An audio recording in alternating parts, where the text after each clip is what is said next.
پانی دیا ہے۔ آئیے حضرات میں گزارش کر لوں عزیزہ فیروزہ بنت جناب شمس الدین صاحب بیٹی تشریف لائیے اور تلاوت کلام اللہ پیش فرمائیے۔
حضرات اس انداز میں تلاوت جب سنی جاتی ہے اور بچی اور بچوں کی زبان سے بہترین لب و لہجے میں جب اس انداز میں کلام پاک سنا جاتا ہے تو حضرات خواب دکھتا ہے کہ ہاں انشاءاللہ اللہ رب العزت والجلال ان بچیوں کو اور ان بچوں کو انشاءاللہ کبھی رسوا نہیں کرے گا۔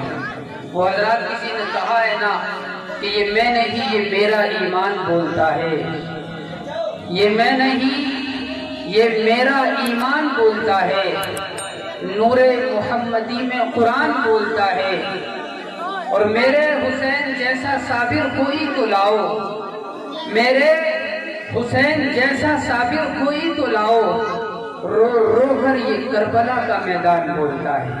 اللہ رب العزت والجلال ان اساتذہ کی محنت کو قبول فرمائے اور اس گاؤں والوں کی محنتوں کو قبول فرمائے۔ الحمدللہ خوشی تب ہوتی ہے کہ یہ ادارہ جس میں 2 استاذ پڑھاتے ہیں اور الحمدللہ گاؤں ہی نے اس کی ذمہ داری لے رکھی ہے کہ ہم ہی ان اساتذہ کی تنخواہ کا انتظام کیا کریں گے۔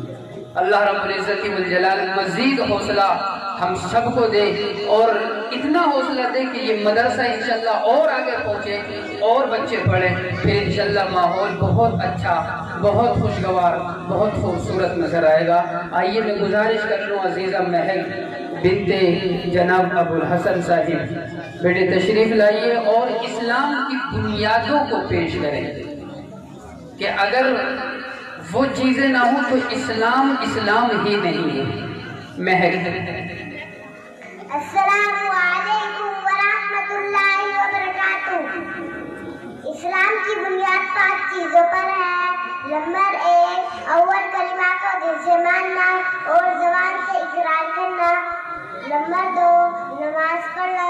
نمبر 3 زکوٰۃ دینا۔ نمبر 4 رمضان شریف کے روزے رکھنا۔ نمبر 5 حج کرنا۔ السلام علیکم ورحمۃ اللہ وبرکاتہ۔ ماشاءاللہ ماشاءاللہ۔ حضرات ذرا ان بنیادوں میں غور کیجیے۔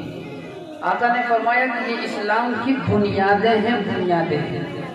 آقا نے یہ نہیں فرمایا کہ یہ پورا اسلام ہے۔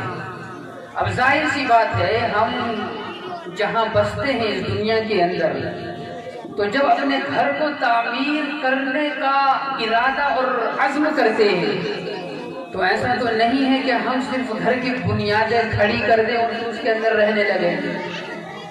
اے بیٹی بری بات، بنیادوں کے بعد تو اس پر منزل کو کھڑا کیا جاتا ہے، اس کے اندر ڈیکوریشن کی جاتی ہے، اس کے اندر پانی کا انتظام کیا جاتا ہے، اس کے اندر لائٹنگ کا انتظام کیا جاتا ہے، ٹائلز وغیرہ کا انتظام کیا جاتا ہے، تب جا کر گھر خوبصورت گھر بنتا ہے۔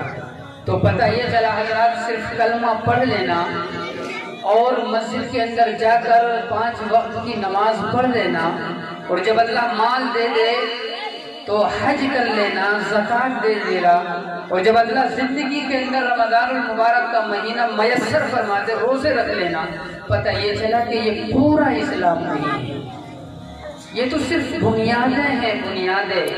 اگر یہی نہیں ہوگی تو ظاہر سی بات ہے گھر کہاں کھڑا ہوگا؟ تو حضرات یہ بنیادیں ہیں، اور بنیادوں کے بعد میں ایک بڑا اثاثہ چاہیے ہوتا ہے کہ گھر کو بنانے کے لیے۔ تو حضرات ہم اس کلمے کے تقاضے کو سمجھے، لا الہ الا اللہ محمد الرسول اللہ۔ مطلب یہ ہے کہ جب ہم نے اللہ کو اللہ کہہ دیا، رسول اللہ کو رسول اللہ کہہ دیا، تو اب اس کلمے کا تقاضا یہ ہے کہ اللہ کے کلام مقدس کے سامنے اگر کوئی بات آتی ہے، رسول اللہ صلی اللہ علیہ وسلم کی سنتوں سے کوئی چیز ٹکراتی ہے، اور آقا علیہ السلام کی پیاری تعلیمات سے اگر کوئی چیز ٹکراتی ہے، تو حضرات ہمارا عقیدہ یہ ہے کہ اگر اللہ کے کلام سے کوئی چیز ٹکرائے، رسول اللہ صلی اللہ علیہ وسلم کی تعلیمات اور آقا کی سنتوں سے کوئی چیز ٹکرا دے، تو ہمارا یہ عقیدہ ہے کہ آقا کی تعلیمات کو، آقا کی خوشی کو، اور آقا کی سنتوں کو، اور اللہ کے بڑے کلام کو سر آنکھوں پر رکھا جائے گا، ان کو چوما جائے گا، اس کو دل سے لگایا جائے گا، اور دنیا کی ہر چیز کو ٹھوکر سے اڑا دیا جائے گا۔ یہ ہے کلمے کا تقاضا، یہ چاہتا ہے ہم سے اللہ، یہ چاہتے ہیں ہم سے ہمارے حبیب جناب رسول اللہ صلی اللہ علیہ وسلم۔ حضرات اس وقت جو حالات ہیں، ان حالات کے اندر ہر انسان کو دین پر پوری طریقے سے اترنا پڑے گا، مگر ہمارے ابھی سمجھ نہیں پا رہے نوجوان۔ حضرات جو برما کے اندر مسلمانوں کو کاٹ دیا گیا، وہاں بھی حکومتیں تھیں، وہاں بھی اللہ کو ماننے والے تھے، وہاں بھی بڑے بڑے لوگ تھے۔ جو فلسطین کے اندر مسلمانوں کو کاٹ دیا گیا، فلسطین کے اندر ماؤں کو، بہنوں کو، بیٹیوں کو ان کی عزتوں سے کھلواڑ کیا گیا، اور جو ہماری مساجدوں کو ناپاک کرنے کی کوشش کر رہے ہیں، جو ہمارے کلام اللہ کو جلانے کی اور مٹانے کی کوشش کر رہے ہیں، اور جو ہمارے آقا کی محبت، ہمارے اللہ کی محبت ہمارے دل سے نکالنے کی کوشش کر رہے ہیں، تو نوجوانوں ذرا سوچو، بزرگوں ذرا سوچو، کبھی ہم یہ نہیں سوچتے کہ ہم اپنی خوشی کے اندر غیروں نے ہمارے کلام